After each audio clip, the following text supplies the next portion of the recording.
The story begins with our hero holding someone, telling him that he is now the last. Then he smiled confidently, and, using his magic, held the man by the neck. The man accused him of hiding exceptional skills that a simple fixer could not possess. The hero began to question him about the grimoire, a powerful magical book. Noting that Kulin's family would not mobilize all these forces just to chase a stray dog, describing the family members as scum that multiply and spread like mad dogs. The man admitted that he did not know how to use the grimoire, but the hero deduced from his relentless pursuit at this distance that the book must possess great value. The man demanded that I hand over the grimoire to him immediately. In return, she offered to intercede for him to return to his job as a fixer, even using the degrading term house dog. The hero scoffed at this offer, sarcastically wondering what authority a simple manager of fixers could have to make such promises. Then she lifted him up with her magic, asking him if he had any last words before he died. Suddenly, a third person appeared on the scene, a man exuding a powerful aura of evil energy, who greeted him calmly. This newcomer revealed his identity, announcing that he was Baranban of Kulin, the head of the ruling magical family of the eastern continent, the de Kulin. The arranging manager was stunned. This was the first time I had seen the head of the family face to face, despite having spent decades serving them as a fixer. Baharan was a legendary figure, known as the most powerful sorcerer in the history of the family. The hero wondered what kind of man this person could be. Bahrain turned to the hero, telling him to give him the grimoire, promising that they would talk later. However, the hero greeted him with a rude and shocking response, telling him that she was pissing him off, and accused him of trying to steal her hard-earned spoils. Baran responded to this insolence with a sarcastic laugh. At that moment, the hero regretted not having devoured the weaver he had seen earlier when he had the chance, as he now realized that the aura emanating from the head of the family was overwhelming and stronger than anything I would have faced earlier. Baharan explained to the hero that the easiest option was to kill him and take back the grimoire by force, but offered him an alternative. He asked her to hand over the book and return to the service of the clan, and in return, all her crimes would be forgiven. Baharan praised the hero's combat talent, admitting that he regretted not having realized this talent earlier. He was impressed that an unclean rat of the neighborhoods could master the trivial skills of arrangers and take them to such an advanced level. Then she tried to tempt him with a vision of a bright future, wondering how high a sharp blade like him could fly, if it was carried by the wings of the clan, and what greatness it could add to the family name. She concluded her offer by inviting him to be by her side and make history together. The hero accepted the offer of Bahrain, but he put a condition. With a sly smile, the hero demanded that Bahrain give him his seat as the head of the family, and only then could he negotiate. He then turned to Baharan, reminding him that he had been watching his battles, and mockingly asked how many people had died due to the magic move he was still applying to the exhausted fixer manager.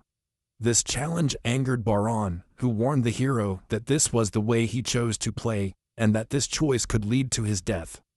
The hero recognized that this was absolutely true, but responded with an even greater challenge, inviting Baharan to measure the power gap between them himself. Baharan accepted the challenge, stating that he would discipline him first. Baharan began to launch an attack that the hero dodged with great difficulty, and before he could catch his breath, he was surprised by another magic circle that suddenly appeared in front of him.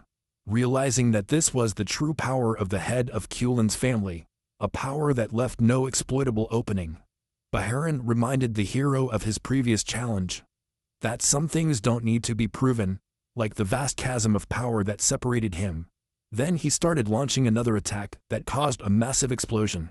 Out of the smoke, Baharan asked the hero if he had changed his mind about negotiating, telling him that he would let him live, but barely. The hero responded by asking if Bahrain would accept it if he bowed his head, now, and returned to the shadow of the clan.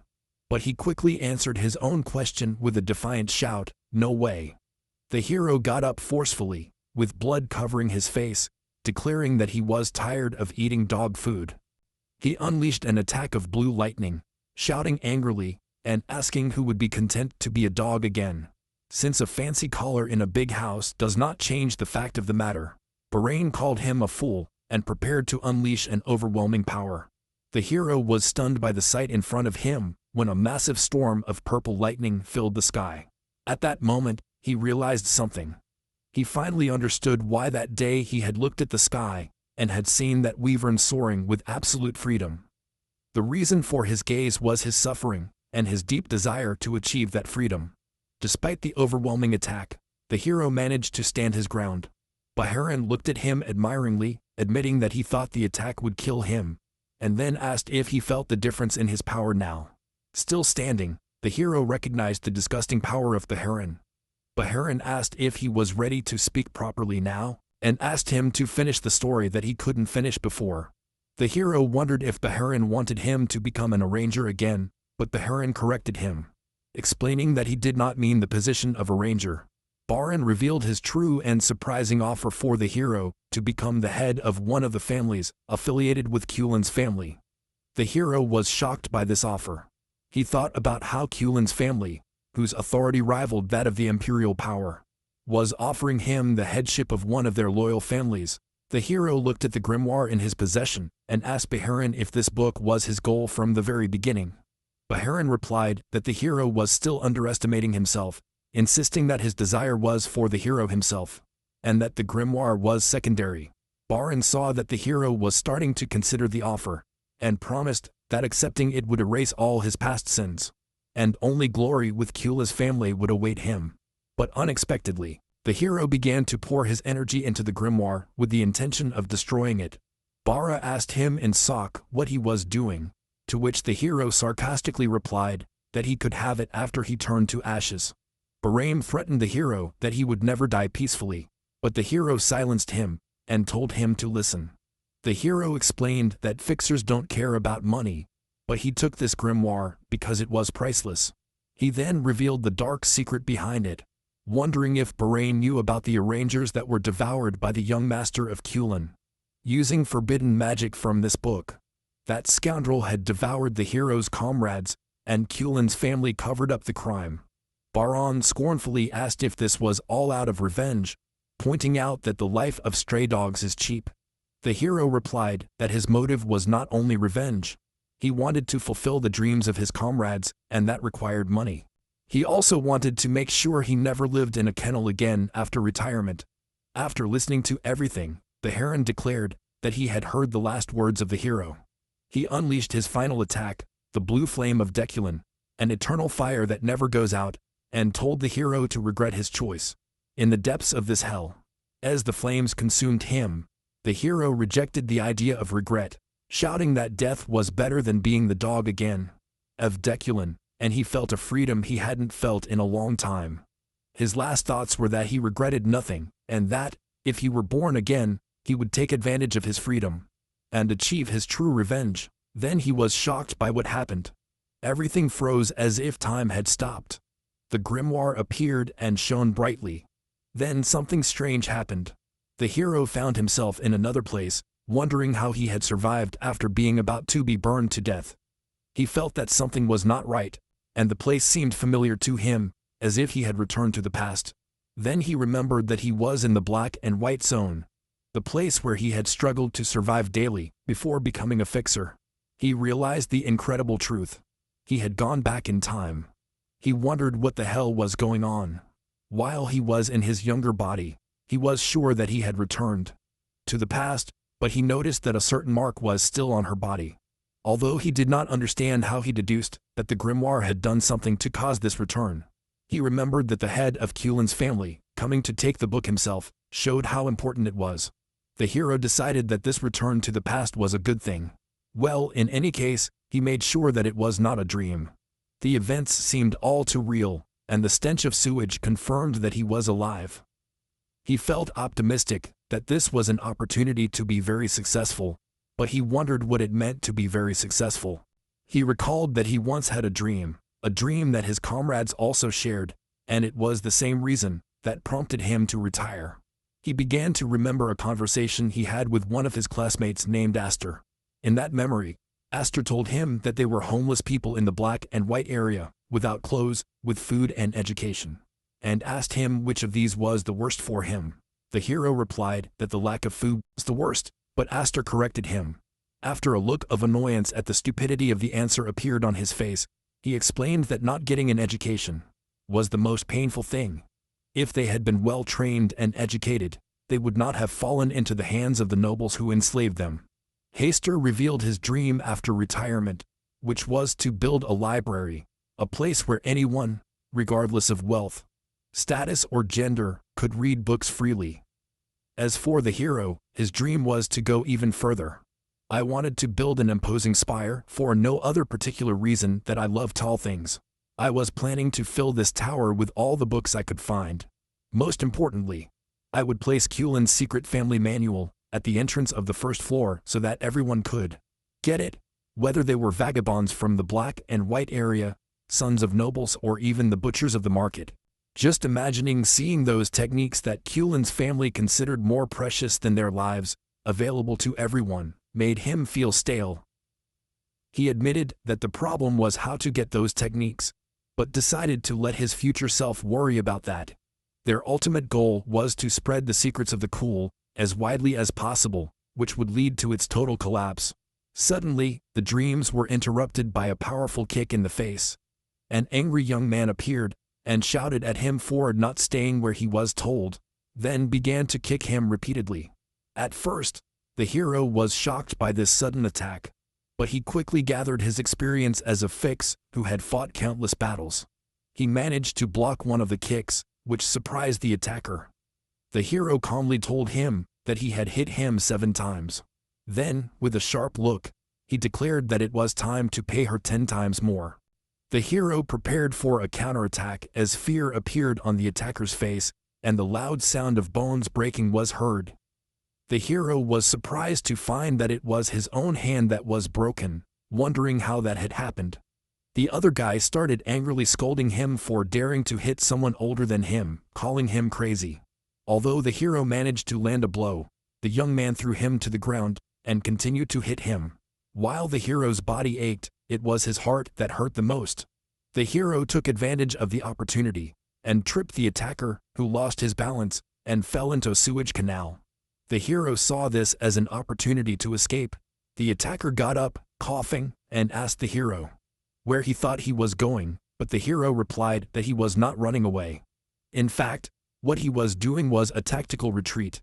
He decided to remember the face of his attacker and save the 57 blows he received in his heart, reminding himself that he was an experienced fix who did not know how to give up. After walking away, he realized that his situation was bad.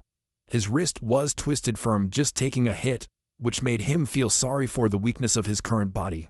He sat down defeated and decided that he had to forget about the tower for now, and that the priority was to fix and strengthen this weak body. Suddenly, a small white-haired boy appeared before him and asked if he was hungry. The hero asked him if he knew him, and the boy replied that he did not. The hero analyzed the child's clothes. Although they were worn out, they were originally expensive, so he concluded that he was most likely the son of a noble who had lost in a power struggle and had fled here. He saw it as a time bomb to be avoided. The boy introduced himself, saying that his name was Damien and his mother's name was Bianca. The hero felt that he was learning things that he shouldn't know, so he asked Damien if he was a little slow to grasp things. Damien then innocently told him that his mother was dead, and the hero felt sorry for him. He replied that he didn't have a father either, so he was the winner, then tried to scare him away. The hero decided that it was better to get away from this time bomb before it became more problematic. But when he tried to leave, Damien told him that he would come with him. The hero refused and thought about hitting him to make him leave. Damien noticed the hero's injured wrist and asked if it hurt, then offered to help. He put his hand on the hero's hand, and a powerful healing light appeared that amazed the hero. He immediately realized that it was not just an ordinary healing hand. He recognized the secret technique. It was the light of healing, a special technique of the fallen noble Blandu family, which was destroyed by the Kulin family. The hero's instincts as a professional fix screamed. He realized that he had got into something very unpleasant and dangerous. He wondered why a kid from the Squishy family was in this place, since his family was supposed to still be in a good position right now. He repeated the name Damien in his mind as Damien asked if she was calling him. Suddenly, he remembered something. He had remembered a crucial piece of information, someone of soft lineage with different eye colors. He recognized the identity of the child in front of him. He was Blendu's monster, Damien Bon Blendu, the madman who doesn't die, even if he is killed. The hero was in a state of shock that he could not understand. His memory took him back to the past, to a time before his decline, when he was still working as a fix. He recalled a mission on which he was sent by order of Kulin's family to the lands of the Blendu family. At that moment, he and his comrades were grumbling, wondering why they were being called for a mission that the Blendu family should have been able to handle on their own. One of the comrades told them about the rumors of a monster in the lands of Blendu, a monster that was said to have killed dozens. They wondered if this monster was a ghoul or something, but what he saw was not a ghoul. He saw a human tearing another human apart. This human was Damien, who was laughing madly while fighting, continuously using the healing magic of the Blendu family to keep fighting. He was a deranged butcher who would not die even after death. The memory ends, and the hero returns to his present, where Damien sits before him, an innocent child, looking at ants with interest. The hero is still in shock, unable to reconcile the image of the brutal killer in his memory with the child in front of him. He wonders why the direct heir of the Blendu family, the only son of the Lord, is in such a miserable place. Damien interrupts his thoughts by talking about food. He enthusiastically tells her that they should eat, quoting his mother that eating well prevents diseases, and concludes that the hero is sick because he does not eat. The hero agrees with his logic, but finds his way of speaking provocative. He asks her if she has any money. Damien pulls out a bag full of gold coins and asks if this is what he meant. After a short silence, the hero smiles and nods, suddenly declaring that they are now friends. He puts his arm around Damien, who is stunned, telling him that if he says they are friends, then they are, and friends share what they have. Then, with enthusiasm, she pulls it to look for food to fill her stomach. Damien asks his new friend what he has to share, to which the hero replies that he has a friend, referring to Damien himself. Damien. After they had a good meal and a bath, the hero feels refreshed. He sees Damien wandering around the place, which seems to be a house above the restaurant. Damien explains that it is the first time he has seen such a place because he always slept outside. Damien suddenly mentions that he does not have a father. The hero jokes that he does have a father, and they get into a childish argument that ends with the hero wondering why they are trying to compete in this matter. Then he asks her about her mother. Damien looks around and innocently replies that she is not here. The hero decides to better assess the situation. The hero asks Damien how long he has been alone. Damien thinks for a moment, and then replies that since he ran away from home, he has slept 10 times. The hero begins to analyze this new information, wondering if Damien is a fugitive and is being chased, and if sleeping 10 times means that 10 days have passed. Damien explains that he can sleep twice a day, including naps, so the total number of times he has slept is 10. The hero deduces that Damien has been on the run for about 3 or 4 days, but is further confused when Damien adds that he hasn't taken a nap since he ran away, confirming to himself that he is completely crazy from the root. The hero begins to plan for the future. He sees an opportunity in having Damien with him in the black and white zone, where he can act as his guardian and build a relationship with the Blendu family. This relationship could be useful in the future when faced in front of Kulin's family again, in addition to the fact that the houses of the nobles contain many of the books he needs to achieve his dream. But before thinking about long-term plans, he decides that he has an urgent matter to deal with first, which is the 57-layered grudge he feels towards the young man who hit him earlier. He tells Damien that he is going to bed now and warns him not to disturb him or there will be big problems. Damien asks if he is going to do breathing exercises, and the hero confirms it, asking him to do the same when he finishes, to which Damien enthusiastically agrees.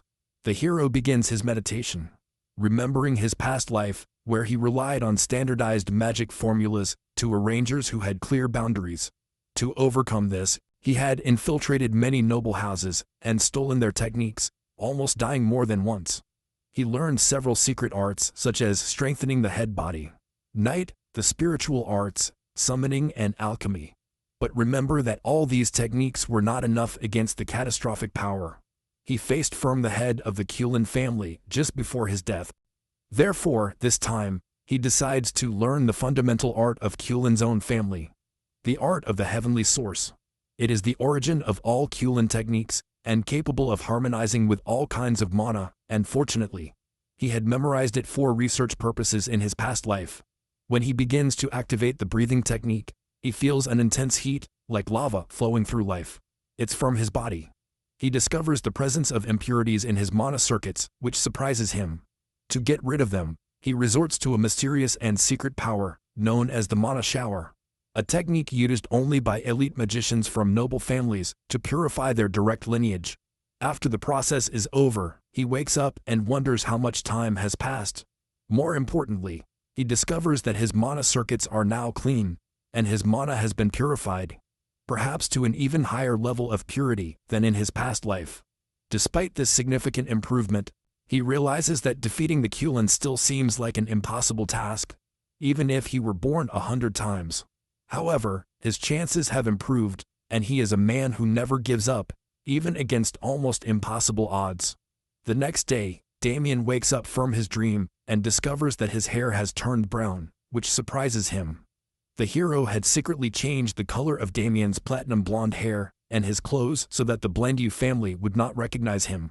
After the final step of the costume was completed, Damien asked his friend what they will do now. The hero announces that they are going to break some heads, as the young man who had previously beaten the hero was walking after a nap. He was surprised to see the hero again, but this time he was clean, and accompanied by another child. He angrily asked her where she had been wandering, and about her clean appearance. Then he noticed his partner, Damien, who by his clothes, seemed to have money. Suddenly, the hero gave him a powerful punch that knocked him to the ground. Then he calmly told her that just remembering her face was enough, and announced that her score with him would start at 123 strokes. Two young people in the area heard a commotion and went to take a look, and a large group of young people gathered. Everyone was surprised to see the youngest and what he was doing. The hero smiled slyly. All the faces were familiar to him, and he decided to see how far he could go this time. He started a violent fight and beat them one by one. While the hero displayed superior combat skills, hitting his opponents with fists wrapped in magical energy. Damien watched in amazement, impressed by the speed and power of his new friend. The hero taught Damien that in such situations, he should describe what he sees as super cool, which Damien enthusiastically repeated with sparkling eyes. Damien approached the first young man and offered to heal his wounds. The hero then grabbed him and asked him how many blows he had received so far. He picked up a wooden stick from the ground and then whipped the boy hard on his butt with it, asking him again how many blows he had received so far, but the terrified young man stammered and forgot the number. Here, the hero turned to Damien, his friend, and told him that it was his turn. Damien happily began to use the healing touch on the injured young man, who was screaming in both pain and fear, begging him to stop. The hero told him that his score was still unresolved, and that he had to take another 20 hits, which made the young man scream even more in panic, calling the hero and Damien demons. After the disciplinary session ended, one of the young men approached the hero respectfully and said, "Good job, sir." The hero was proud of himself. The task of distributing 2,000 blows at a rate of 100 blows per person was a new challenge even for him. The exhausted young people asked for permission to leave, and the hero allowed them to do so. But one of them hesitantly explained that this was his ogre, so they could not leave. The hero's expression changed, and he said that this was a small problem. Faced with this veiled threat, the young people quickly said that they would be the ones who would leave, and fled their home. As the hero watched them running away, he thought that he was homeless now, but suddenly he felt someone approaching from a distance. This person was fast and stealthy, and possessed the distinct aura of a professional fixer. The hero concluded that most likely they were being chased. He believes that the Blendu family found him faster than he expected, and he worries because he has very little mana left afterwards. After the fight and the purification process he underwent, he realizes that his current state does not allow him to use spells or physically fight, but he remembers his true identity as an experienced fixer. He remembers that even in his past life, He never had an abundance of magic, and always faced situations so difficult, so it's nothing new for him. He begins to gather all his remaining mana. He compresses the mana he has gathered, believing that it will be enough for an attack. He knows he only has one chance to survive this situation. When the pursuer arrives, it turns out that he is not an enemy, but an old man who calls Damien young master. The man introduces himself as Alfred, looking extremely relieved to have found Damien. Expressing the great anxiety that had prevented him from sleeping, Damien flatly refuses to return, shouting that he will never return, and that Alfred must kill him first.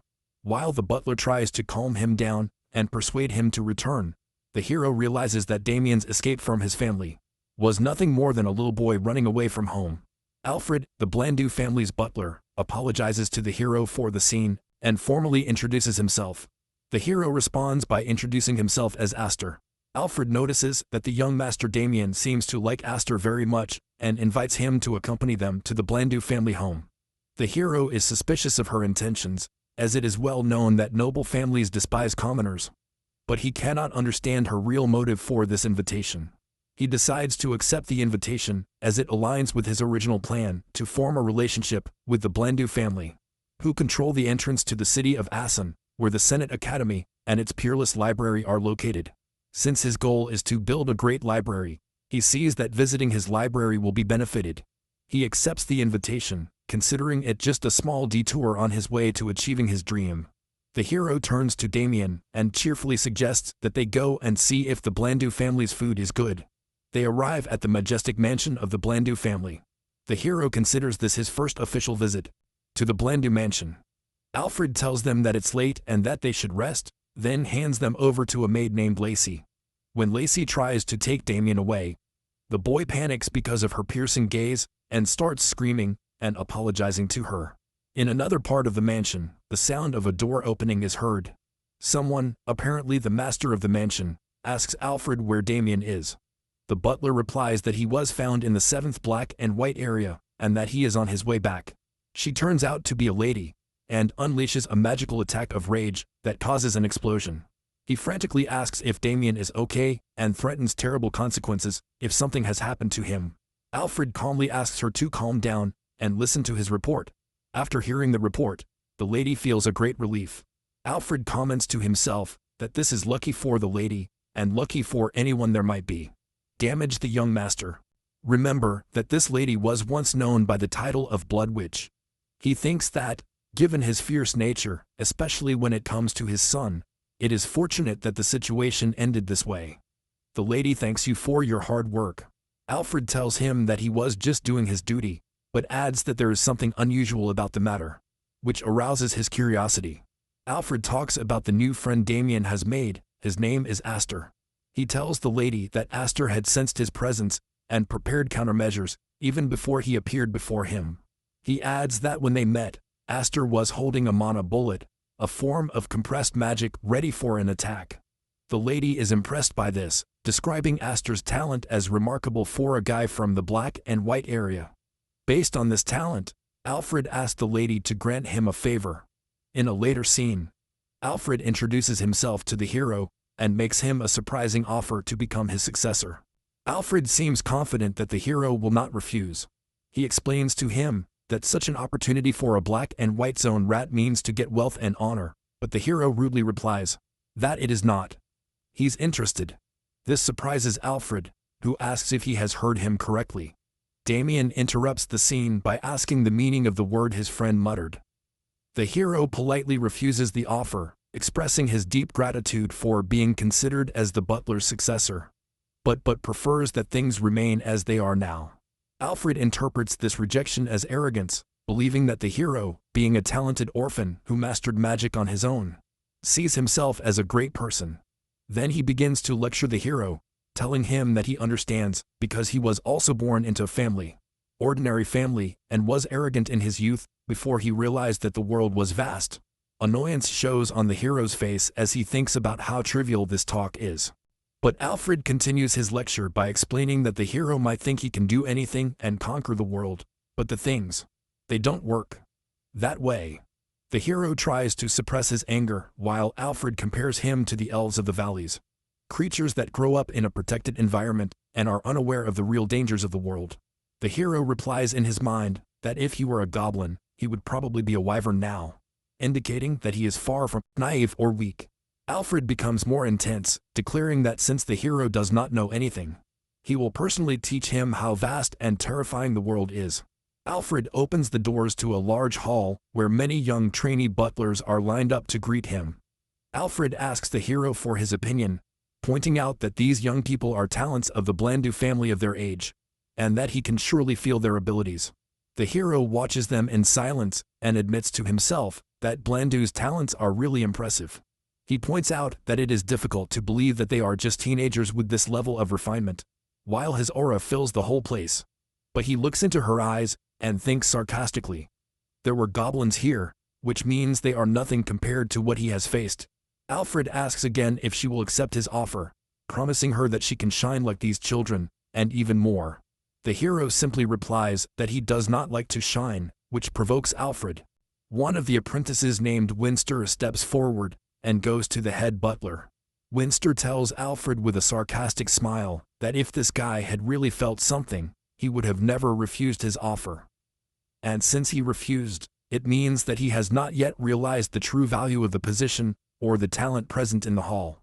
Winster volunteers to give the hero a small taste of real magic, proposing a training duel. Alfred finds the idea arrogant, but agrees with it. Alfred suggests that the hero have a quick duel with Winster. The hero realizes that he has become a thorn in his side. He understands that he is seen as a simple lucky stray dog who found his way inside. The hero agrees to the duel, but asks to choose his opponents himself, which Alfred allows. The hero points to Winster and 4 other apprentices. He announces that he will face all 5 at once, which shocks them. He mocks them by saying that they should die if they are afraid. Alfred laughs, impressed, declaring that this is the spirit his successor should have, but warns him that his words could be considered an immense. He insults the Blandu family and asks if he is ready to take responsibility, to which he confidently replies that he will. Alfred sets the terms of the duel. The hero should last exactly 1 minute. If you are successful, you will receive a gift. If he fails, he will be responsible for his words. The hero realizes that being held responsible means being forced to become the next head butler, and sees it as an attempt by Alfred to tie him up, but agrees to the terms. As they prepare for the duel, one of the coaches expresses his concern to Alfred that the duel might be too much dangerous. Alfred replies that this danger is what makes him worthwhile, as he believes that breaking the boy's stubbornness is the only way for him to grow up. The coach of the 5 apprentices is worried. He fears that hurting the young master's guest could lead to the end of his career. Meanwhile, Damien was watching the scene with the maid, Lacey. The coach approaches him and begs him to stop the head butler, warning him that his friend is in grave danger. Of course, Damien shows great emotion, which terrifies the coach even more. Lacha intervenes and tells Damien that if he interferes, his mother will scold him, so Damien represses his anger. Alfred orders the hesitant coach to start the duel. The coach thinks to himself that he did his best to object, but he must obey the orders. The seal tells Damien that he will be back soon, and asks him not to interfere. Damien smiles and tells her that he has understood. The trainer explains the rules of the duel, describing it as a turn-based combat. He mocks to himself, considering it a battle of annihilation, and not just a combat. The coach confirms that the duel is in fact an annihilation, where it continues until one side surrenders, while he retains the right to stop the match. Winster mocks the hero, calling him a stray dog blinded by luck, and promises to crush him and reveal his true nature. The coach shouts, announcing the start of the duel, and one of the opponents rushes to attack the hero. As soon as the duel begins, the hero launches his attack on Winster, delivering a powerful and direct blow to his chest, leaving him in shock and pain. Winster screams, not believing what happened. Meanwhile, the hero announces that it looks like he will be the one of the lessons now, holding a mana bullet in his hand, and declaring that the first lesson is that the smallest peppers are the spiciest. Winster recognized the technique as a simple mana manipulation, a technique ineffective in combat. The hero presents his second lesson, which is not to judge people lightly, and then unleashes the mana bullet. The bullet explodes with immense force, sending the 5 apprentices into the air. The hero adds that the world is wide and bitter as he takes a direct punch at Winster. He offers the defeated apprentices to teach them these lessons and tells them to study them well. Winster yells at him, calling him crazy, claiming that what he is using is not magic. The hero uses what is known as somatic magic, a style that integrates mana with hand-to-hand combat to defeat his opponents. The coach watches the scene in complete shock at the power he is witnessing as Alfred watches the hero crush his opponents. Alfred analyzes the hero's technique, realizing that the mana bullet he used was compressed at least 3 or 4 times. He imagines that if he had received a direct hit from that bullet when they met, it would have been dangerous. Admire the hero's innate control over mana. He thinks that the way the hero defeated his opponents was terrifying. Suddenly, Alfred feels the presence of Lady Bianca and is stunned. Lady Bianca arrives with the sea, bringing hope to the coach, who believes she has come to save them. The lady asked what happened, and Alfred hesitantly replies that they were performing a simple test. The lady looks at the chaotic state and the injured trainees on the ground and sarcastically asks if this is what she calls a test. She orders Alfred to round up the apprentices and remove them from the place for now. Then he asks Damien to go back to his room. He also asked the hero to return to his room, and he thinks to himself, what a pity. The lady summons the coach, Renbet, and dismisses him with a single word. He turns to Alfred, telling him that he understands his intentions, but that he has crossed the line this time. Alfred apologizes, admits that he lost his temper, and is ready to accept any punishment. The lady changes the subject and asks for details of exactly what happened in the duel, wondering if Damien had helped her. Alfred denies this, explaining that the hero was simply incredibly good at hitting.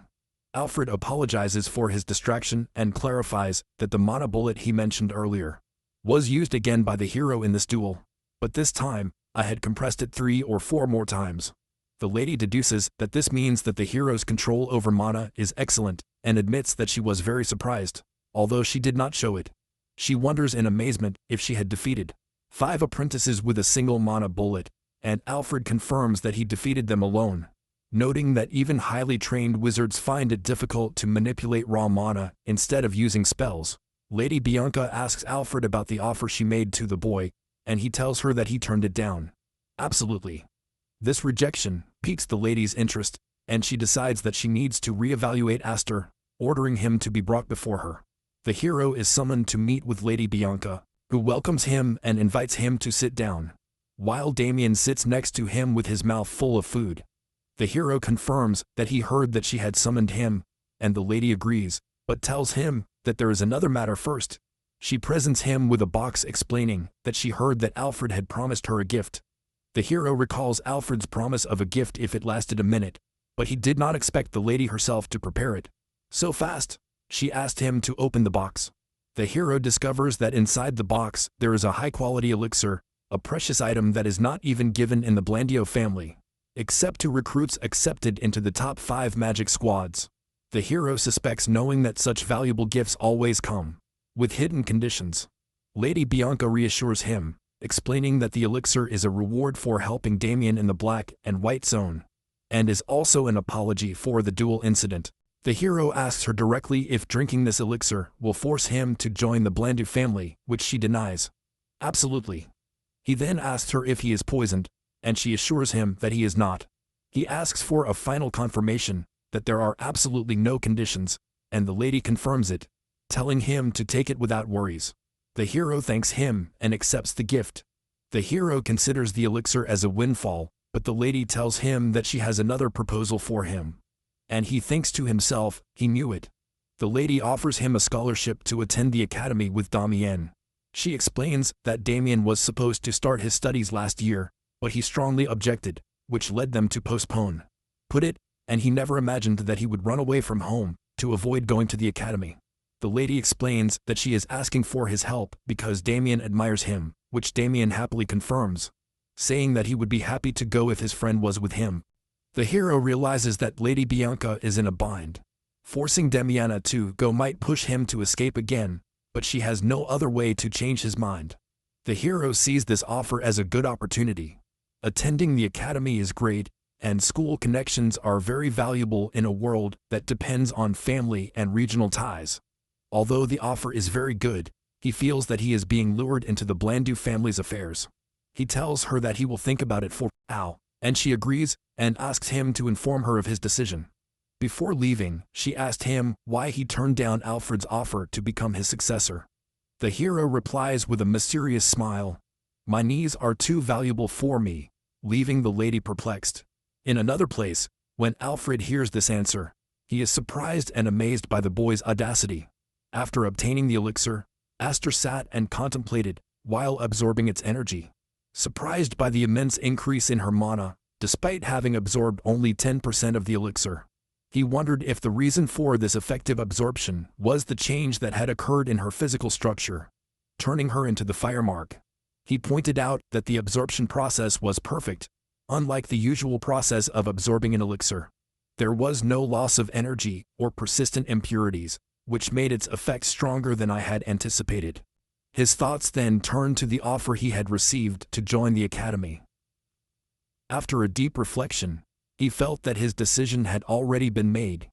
He realized that there were many advantages to enrolling in the academy, the most important being that it would make it easier for him to find a sponsor who would support him. However, despite these positives, he had a strong feeling that he was walking straight into a trap set for him. He decided to go for a walk to clear his thoughts.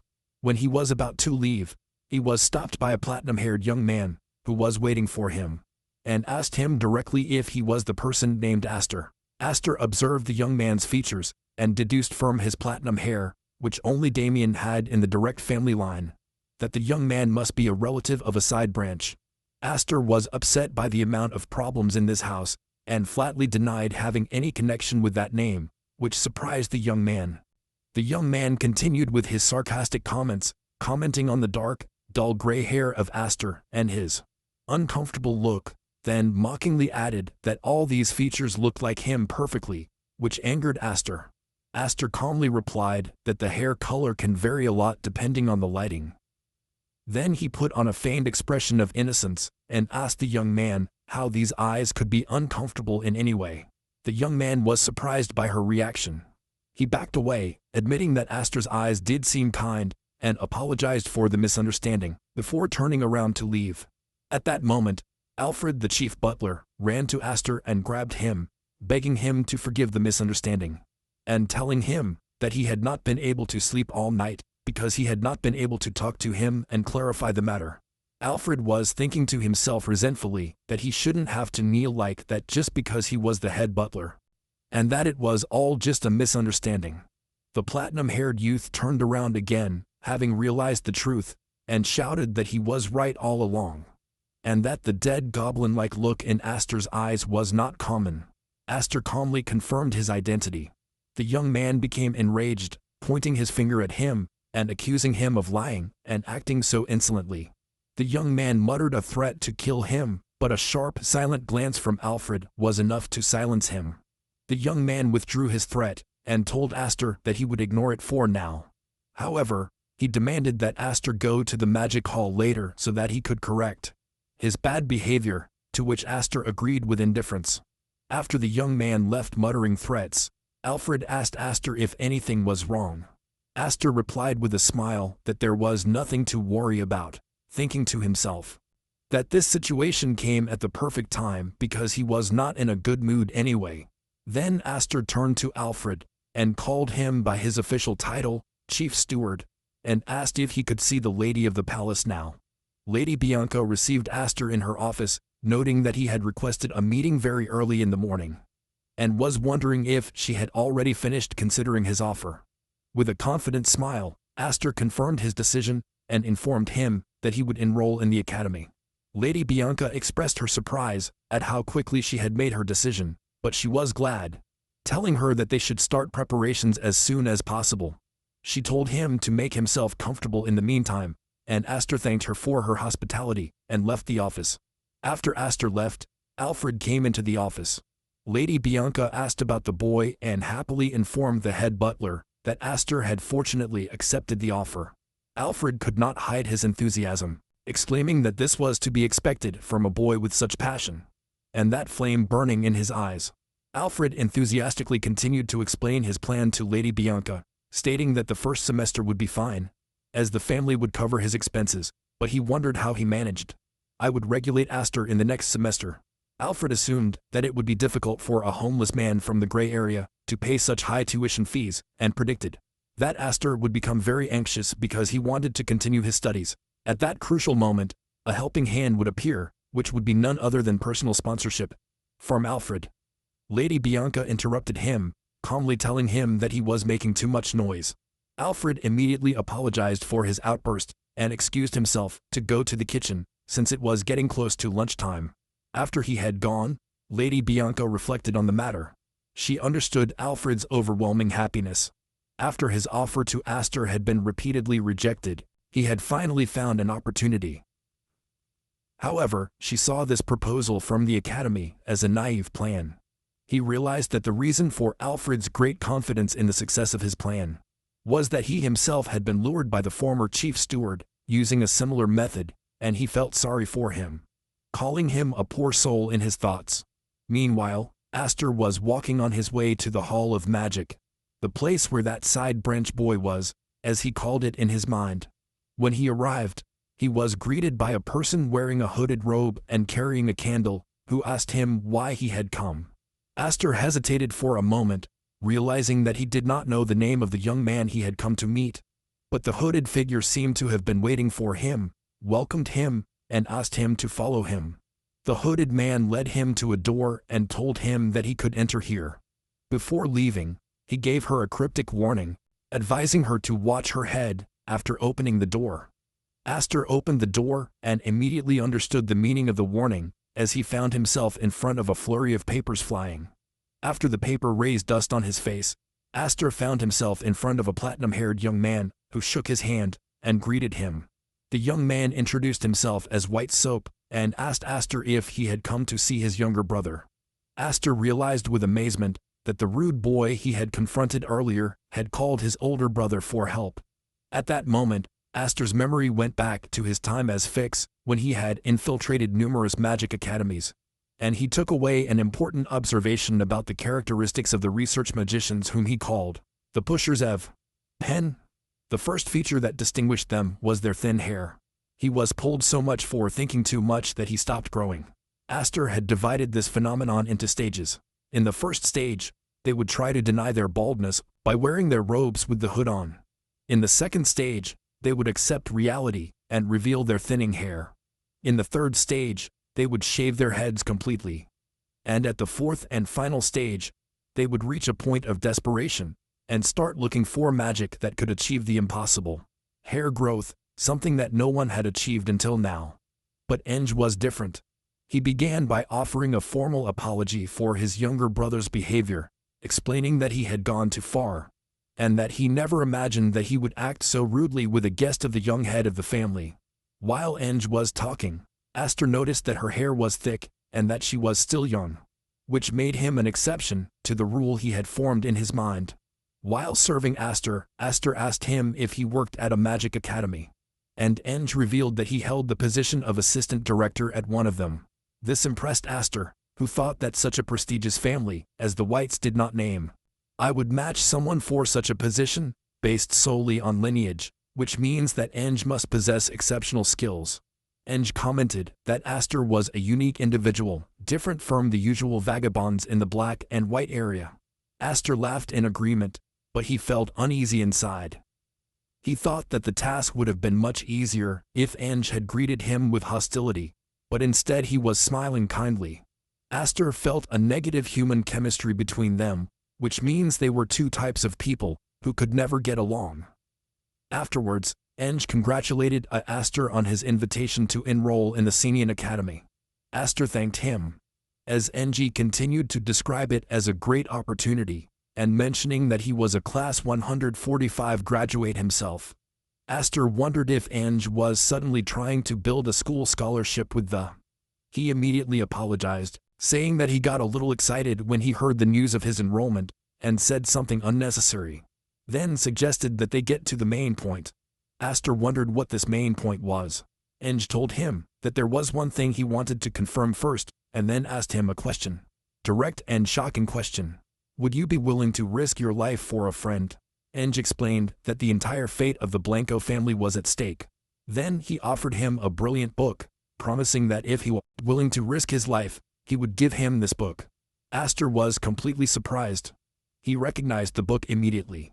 It was the central secret of the White family, the Tome of the Healing Light.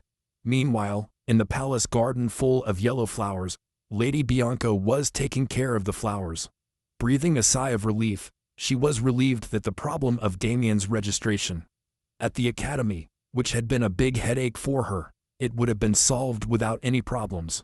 Relieving a big burden from her shoulders, his thoughts turned to Astor, whom he considered a very good friend of Damien. She recognized that his talent was very good. And as for his personality, she remembered Alfred's description of him as someone who could be rude or bold at times. But she saw him as something normal for someone his age. What she liked most about him was his firm attitude and his complete lack of flattery. Even after learning about Damien's background and status, he came to the conclusion that his position was different, and for that reason, he deserved to stay close to them. But for that very reason, he believed that he would never belong anywhere, like a free bird that cannot be caged. He thought there were many ways to keep people close, and he would have to consider these methods over time, because she was determined not to give up such a good talent for Damien's sake. Back at the magic room, Astor was still in shock over Eng's offer to give him the family's secret tome. He wondered about the real motive behind this offer. He observed Eng's eyes and found them clear and transparent, so much so that he could not read what was in her mind. Astor thought that feelings, whether good or bad, usually show up faintly in a person's eyes, but Eng was like a professional killer, not showing any emotion at all. From this he concluded that Eng was wearing a mask so elaborate that he might no longer know his true self. Eng warned him that he was not saying this lightly, and asked him not to respond hastily, just because of the temptation of the reward before him. Astor replied that he would give him his answer. Inside, Astor felt the restlessness he had been feeling fade away after understanding Jenny's nature. It was easy now.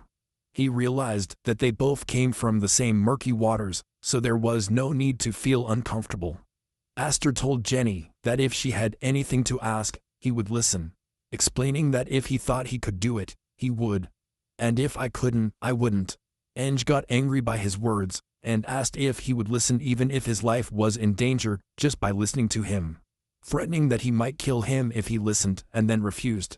Astor looked at him defiantly, and told him to go ahead and kill him, sarcastically asking if a man could die twice. But he quickly remembered to himself, ashamed, that he personally could die a second time. After a moment of silence, Eng released her energy to intimidate life. To Astor. Eng tried to unleash his powerful aura to force Astor to submit, but Astor stood his ground, unfazed by Eng's threat. Eng smiled, admitting that she couldn't beat Astor, and declared that she had passed the test. Then Eng told him that now she would talk to him comfortably, revealing the truth. I needed someone I could trust, but that person couldn't be a White family member. Eng began to explain his situation, admitting that he initially had low expectations, believing that all the vagabonds in the Black and White area were the same, and that Damien, being young, might not have a sharp judgment when human trafficking. However, what piqued his interest was that Damien's tutor Lady Bianca, known for her exceptional love for him, kept a tramp like Astor by her side, which made him believe that there must be something special about him. Then, by pure coincidence, the fight between his younger brother and Astor happened, providing him with a perfect and logical excuse to summon him for an interview. Astor asked if it was necessary for the deputy director of a magic academy to use his brother as an excuse to summon someone. Eng confirmed that Astor's suspicions were correct, explaining that the situation was difficult, and prevented him from taking the first step himself. He quickly denied that it was a power struggle within the family, insisting that the Blanco family was very close-knit. Then he revealed the real reason. He was under the surveillance of Cullen's family. When Astor asked him why, Eng decided to be completely honest, especially since Astor had previously shown indifference to death, but assured him that she had no intention of killing him. Eng revealed the shocking truth. He was currently researching the Kulin family's celestial source technique, and it seemed that they had discovered his activities. He added that they had managed to obtain this technique, a secret known only to Kulin's lineage, through an unexpected route. Astor questioned Eng about how a man who was supposed to have died a long time ago was still alive, adding that if the Blanco family was investigating, their clear goal would be to find a way to counter it. Eng commented that Kulin's family was somewhat irrational. If he was only researching a countermeasure for his technique, they would have tried to kill him anyway despite being a deputy director. But he explained that it went beyond that. Initially, he only intended to look for a weakness, but he saw something else. He found in the celestial source technique, which is the origin of all the secrets of the Kulin family, a way to improve and develop this perfect secret in himself, and he could not stop this research. He expressed his confidence that Astor, as someone interested in magic, would understand his feelings. Astor was stunned, realizing that Engen was not just a little crazy, but absolutely and completely insane. How dare you carry out such research within the territory of your family? Suddenly, Astor connected this revelation with events from his past life. The timing matched perfectly. The real reason why Kulin's family secretly crushed the Blanco family was Eng's research on the new celestial source technique. That's why Baron risked the survival of Kulin's family to eliminate the whites, because he saw from the very beginning the immense potential in this improved technique, and this was the secret of his overwhelming power. In his final battle, Eng noticed Astor's silence and asked him if he regretted listening, admitting that the scale of the matter might be a bit overwhelming. Astor ignored that and went back to the original question. Why did Eng specifically seek him out? Eng explained that he had not yet informed his family of his investigation. He felt that the Dekulin family had planted a spy somewhere among them, but he couldn't identify who it was. Astor deduced that if the path through which Eng obtained the technique was traced, it was likely that the Dekulins had deliberately leaked a patch solution or an incomplete version of the countermeasure. Eng confirmed this with a laugh, adding that the moment he realized he was being tracked, he himself released a part of that incomplete formula to trick them because he didn't want to die either. Astor wondered why he did not simply join the side of Kulin's family, since most likely they would welcome him with open arms. Eng vaguely replied that he had his personal reasons for not doing so. Eng explained to Astor that since he was not tied to his family, he needed him to do something behind his back. He revealed that this research was, in fact, a collaborative effort, but his own part had reached a dead end. He asked him to take his thesis to Professor Baron at the Senyan Academy and promised that he would make sure that he was well compensated. In return, he would grant her the healing light spell. Astor saw this offer as an invaluable opportunity and decided to accept it, but he wanted to up the ante. So he proposed to take the healing light spell now as a guarantee, and when the new celestial source technique was completed later, he would take that as well. He justified it by saying it would make them true partners in the same boat, an all-or-nothing deal. Eng described it as truly bold, but noted that its logic was simple. He wouldn't take the job if the terms didn't suit him. After a moment of reflection, Eng agreed to Astor's request. He said the name of the technique didn't matter, and since Astor hadn't learned the original technique, the new version wouldn't be useful to him right now anyway, but he promised to give it to him upon completion. However, Eng also established a condition of his own. He told Astor that until this thesis was completely finished, he might need his help again, and expressed his hope that Astor would support him then.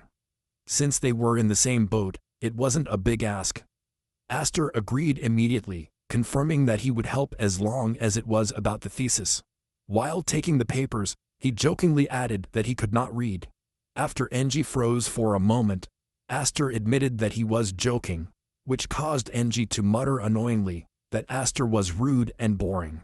Afterwards, Astor asked about Professor Baron and if he could be trusted. Eng laughed and told him that he and Baron had always competed for first and second place since their days at the academy, even when they became assistant professors. He added with a sigh that this rivalry ended as soon as he returned to the family. White, but he was always one step ahead of him. Astor thought to himself, what a miserable world it was, since there was another crazy person like Enge in the academy. Later, in Astor's room, Damien was wondering why Astor was packing all these things in his subspace bag, reminding him that he had been told not to get caught. Astor noticed a letter sealed with red wax on top of a stack of books. He opened it and found that it was addressed to him, to my dear Astor. Astor scoffed at the word dear. The letter was from Enge, telling her that these were the magic texts she should learn for his future, and that he had written the order of learning at the bottom, so that he would diligently follow it and acquire the intellect commensurate with his status, and he had signed it from his friend, Engabon Blanco. Astor looked at the stacks of books and the detailed letter, admitting that it was a truly wonderful gift. He realized that Enge was a real genius because of his ability to organize a graduated learning path of advanced basic magic. But at the same time, he was also a madman. He smiled, commenting, "Not bad," then sat down and started writing something. He had started a list of book sponsors for his future tower, and the first name on it was White Lather. He counted the books he had received, which totaled about 132, excluding the healing spell, and the thesis of the new technique. He thought that making the healing light spell available to the public in his tower was another matter, one he would discuss with Damien later. Astor remembered the image of Damien happily hugging a cat and calling him my friend, and Astor smiled to himself. Considering it a privilege of friendship, his thoughts then returned to the 132 books that Enge had given him. He realized that they were not just scattered books, but a whole category of knowledge. With this collection, anyone who wants to learn magic could build a solid foundation for himself. His perspective had changed. Previously, he had only thought about accumulating books in his tower. But now he realized that those books would become the true identity of the tower, a place that would grant knowledge to anyone who sought it. Elsewhere, Enge was thinking about her encounter with Astor, considering it a windfall. His initial plan was to give him the thesis if Astor was useful, and get rid of him if she was not, but she seemed to him an interesting person now. Enge remembered Astor's bold response to her death threat, and how it wasn't just bravado. His eyes really showed that he was indifferent to death. This made him different from the other pigs, as he called them in his mind, and in fact, he found it amusing. Enge felt that Astor was hiding a lot, which made things more exciting for him.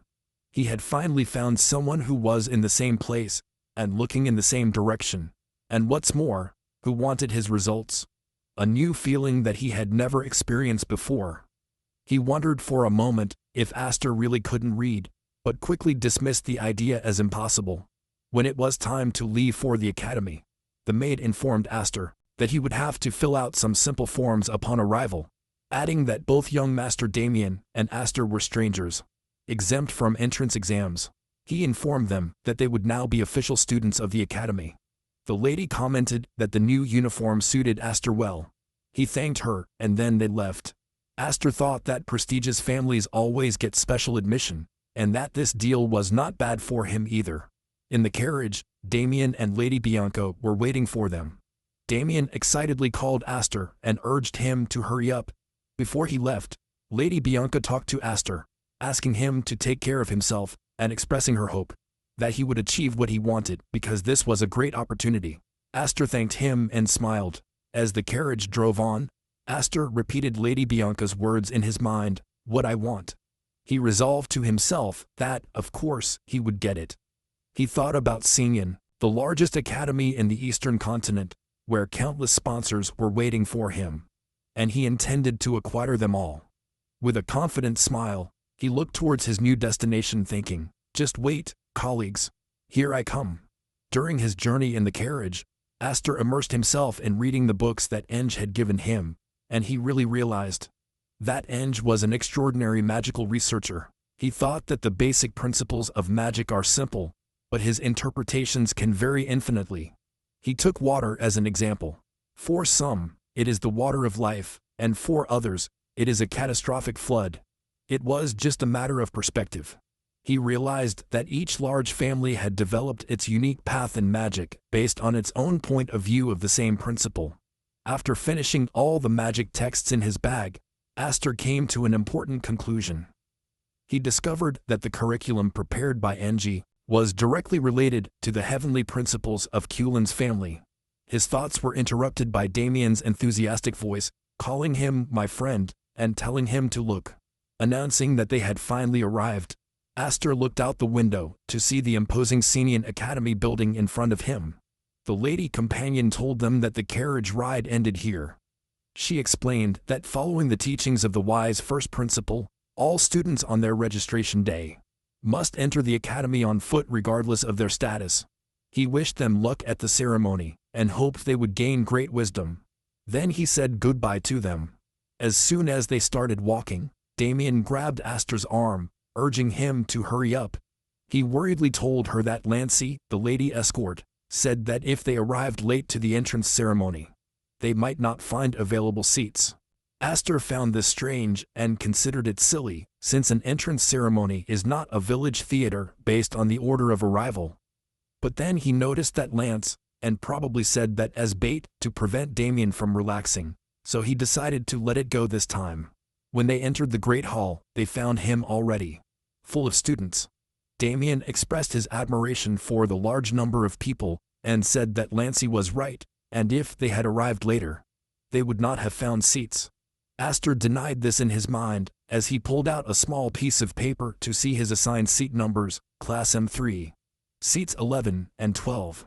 But Damien pointed to some empty seats and asked if they could sit there, fearing he wouldn't get any seats.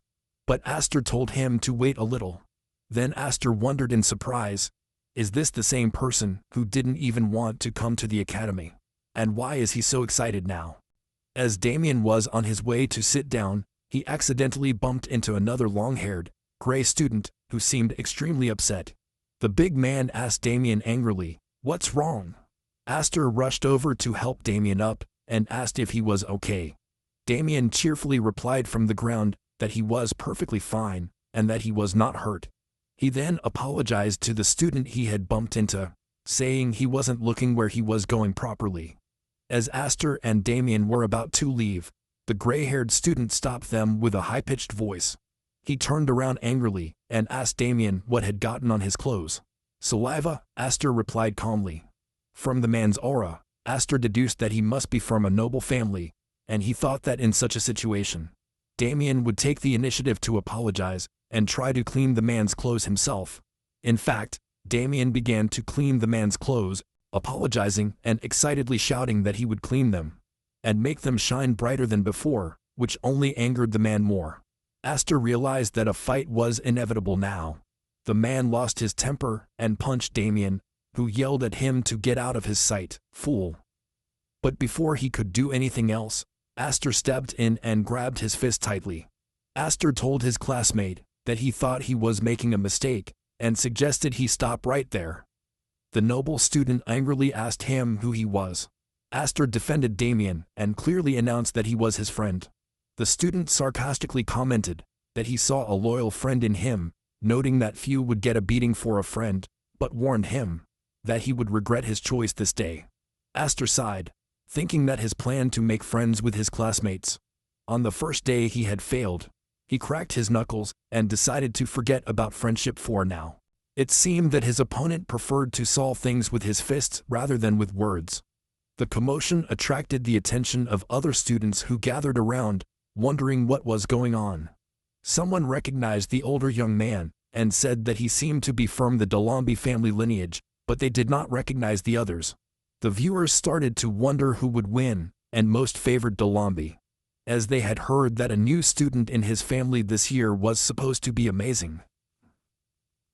At that moment, a student who seemed to have authority pushed his way through the crowd, berating them for standing apart watching while he was about to start a fight. Someone hesitantly asked if they should be stopped, but the student in authority flatly refused. Instead, he ordered the others to make room for them and asked the gray-haired boy, being a magician, to put a barrier around the area. The situation turned into a spectacle, and the students started betting on the winner, with many cheering for Esther, the student's name from Lamby's family. Esther watched the scene with a slight smile. Esther stepped forward and introduced herself as the second son of the proud Dolambi family and asked for Esther's name. Esther replied that, unlike him, he did not come from any great lineage, and that she should simply consider him a passerby. Esther sarcastically smiled, saying that not being from a noble family didn't matter, but that this small arena must be a disadvantage for a magician. Then, out of generosity, as he claimed, he allowed Esther to make the first move. Esther found the whole situation absolutely ridiculous. Esther teased Esther, saying that for someone who hates to talk, he sure has a long tongue, and then asked her if she was afraid. This comment angered Oster and prompted him to attack, starting a fierce battle, where Oster threw a powerful punch at him. Esther wanted to add another observation, noting that there were two strong people, not just Esther. Esther was confident in her ability to withstand the punch of any magic student, but was shocked by the weight of Esther's punch when he hit him, wondering how his fist could be so powerful, and called Esther a rascal. As Esther was trying to process Esther's unexpected strength, she was surprised to see a healing spell being cast on him. It turned out that Damien was the one who cast the healing spell, but he couldn't understand why Damien was healing his friend's opponent.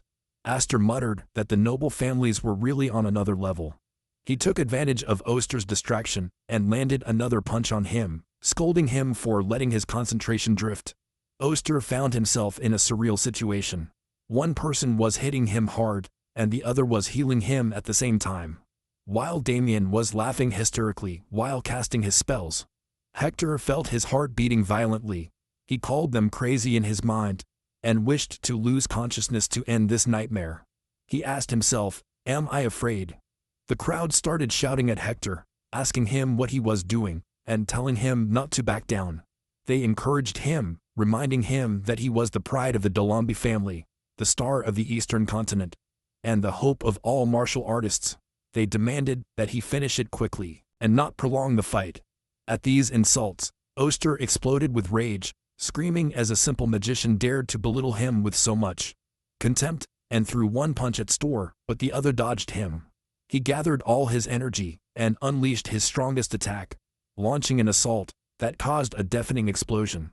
The crowd finally cheered, declaring that this was the Storr they knew. Esther felt that his blow directly hit his target, but he wondered confused why the blow felt so light, and in a shocking moment, he saw Esther flying through the air.